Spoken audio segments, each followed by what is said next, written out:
പുണ്യം നിനക്കില്ലെങ്കിൽ പരാജയം ഉറപ്പ്. അതിന് ബൈബിളിൽ ഒരു വചനമുണ്ട്, നീ പുണ്യം ചെയ്യുന്നില്ല എങ്കിൽ പാപം നിന്റെ പടിവാതിൽക്കൽ കിടക്കുന്നുവെന്ന്. കേട്ടിട്ടുണ്ടാവുമോ? ഇല്ല. ഏറ്റവും കൂടുതൽ കൈപൊങ്ങിയത് ക്രിസ്ത്യൻ സഹോദരങ്ങളാണ്. പക്ഷേ ബൈബിൾ വചനങ്ങൾ ഞാൻ പലതും പറഞ്ഞിട്ട് ഒരു ഹിന്ദുവാണ് ഞാൻ. പക്ഷെ ദൈവത്തിന്റെ മുമ്പിൽ ഒരു ജാതിയില്ല.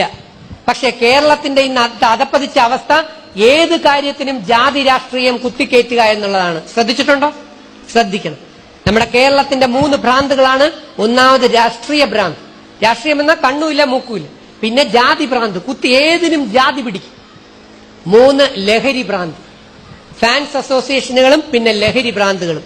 ഈ 3 എണ്ണവും നിയന്ത്രിക്കപ്പെട്ടാൽ നമ്മൾ രക്ഷപ്പെടും. നിങ്ങളേറെ ഭാഗ്യമുള്ളവരാണ്. Yes or no? ഈ ഇരിക്കുന്നവരെല്ലാരും ഭാഗ്യമുള്ളവരാണ് എന്ന് ഞാൻ ഇന്നലെ വരെ പറയുമായിരുന്നു കേട്ടോ. പക്ഷെ ഇന്ന് ഞാൻ ബൈബിൾ വായിച്ചു കഴിഞ്ഞപ്പോൾ ആ പറച്ചിൽ നിർത്തി കേട്ടോ. ബൈബിൾ പഠിപ്പിക്കുന്നു, ഒരുവൻ ഭാഗ്യവാനാണോ നിർഭാഗ്യവാനാണോ എന്ന് തീരുമാനിക്കേണ്ടത് അവന്റെ മരണത്തിലൂടെയാണ്. ഓ, ഹൗ ബ്യൂട്ടിഫുൾ ദാറ്റ് സെന്റൻസ്. ഒന്ന് ആലോചിച്ചേ. ഒരുവൻ മരണത്തിൽ മരിക്കുമ്പോഴാണ് യഥാർത്ഥത്തിൽ അവൻ ഭാഗ്യവാനാണോ നിർഭാഗ്യവാനാണോ എന്ന് അറിയുന്നത്. എങ്ങനെയെന്ന് അറിയണ്ടേ? വചനത്തിന്റെ അർത്ഥം മനസ്സിലായില്ല. നിങ്ങളുടെ ബാങ്കിൽ കോടിക്കണക്കിന് ലക്ഷക്കണക്കിന് രൂപയുണ്ടെന്ന് വിചാരിച്ചോളൂ. 40 വയസ്സിൽ നിങ്ങളുടെ ശരീരം തളർന്നു അല്ലെങ്കിൽ വീണു. പിന്നെ ഒരു 50-20 വർഷക്കാലം നിങ്ങൾ കട്ടിലിൽ കിടന്നാൽ നിങ്ങൾ യഥാർത്ഥത്തിൽ ഭാഗ്യവാനാണോ നിർഭാഗ്യവാനാണോ? എന്നാൽ മരണത്തിന്റെ അന്ന് വരെയും ഊർജ്ജസ്വലതയോടുകൂടി ഓടി നടക്കുന്ന വ്യക്തി, അവൻ പോലും അറിയാതെ പടച്ചോൻ ദൈവം സൃഷ്ടാവ് ആത്മാവിനെ അങ്ങ് വലിക്കുമ്പോൾ പോകുന്നു, അവനല്ലേ യഥാർത്ഥത്തിൽ ഭാഗ്യവാൻ? അതാണ് ജഗതി ശ്രീകുമാർ ചേട്ടൻ ഈ അടുത്ത ഇടയ്ക്ക് ആക്സിഡന്റ് പറ്റി വീണപ്പോൾ ഞാൻ വീണ്ടും ഓർത്തു. ലക്ഷങ്ങളും കോടികളും ബാങ്കിലുണ്ടെങ്കിലും എണീച്ചു നടക്കാൻ ആ പാവത്തിന് പറ്റുന്നില്ല. അതിനേക്കാൾ ഭീകരമായ ഒരു എക്സാമ്പിൾ ഞാൻ നിങ്ങളോട് പറയാം.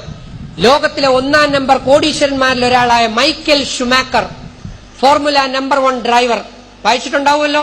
ആൽസ് പർവ്വതത്തിന്റെ മുകളിൽ ഐസ് സ്കേറ്റിംഗ് മകനെയും കൊണ്ട് ബർത്ത്ഡേ ആഘോഷിക്കാൻ പോയി 45 വയസ്സുള്ള Michael Schumacher, billions of dollars, billions of ആരാധകർ. ഞാനിപ്പോ ഇവിടെ കാണിച്ചു തരും. അദ്ദേഹം വെറുതെ ഒന്ന് തട്ടി, തല ഐസിൽ തട്ടി വീണു കഴിഞ്ഞു. ഇപ്പം ഫ്രാൻസിൽ കിടപ്പുണ്ട്, ബ്രെയിൻ ഡാമേജ്. ഇനിയൊരു 40 വർഷം ആ മനുഷ്യൻ ജീവിച്ചിരിക്കുമെങ്കിൽ അയാളുടെ ബാങ്കിലുള്ള കോടാനുകോടി രൂപ കൊണ്ട് അദ്ദേഹത്തിന് എന്തെങ്കിലും ഉപയോഗമുണ്ടോ? ഇല്ല. അപ്പം ബൈബിൾ വചനം ഫ്രാൻസിലാണെങ്കിലും അന്റാർട്ടിക്കയിലാണെങ്കിലും ആഫ്രിക്കയിലാണെങ്കിലും കേരളത്തിൽ മട്ടാഞ്ചേരിയിലാണെങ്കിലും വചനം സുവിശേഷം സത്യമാണ്.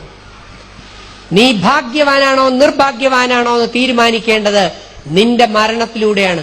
അതുകൊണ്ട് എല്ലാരും പ്രാർത്ഥിക്കേണ്ടത് കാറതാ, മൊബൈലിതാ, 3G താ, 4G താ, ലെഗിൻസ് താ, ജീൻസ് താ എന്നല്ല, ദൈവമേ എനിക്ക് നല്ലൊരു മരണം തരണേ എന്നാണ്.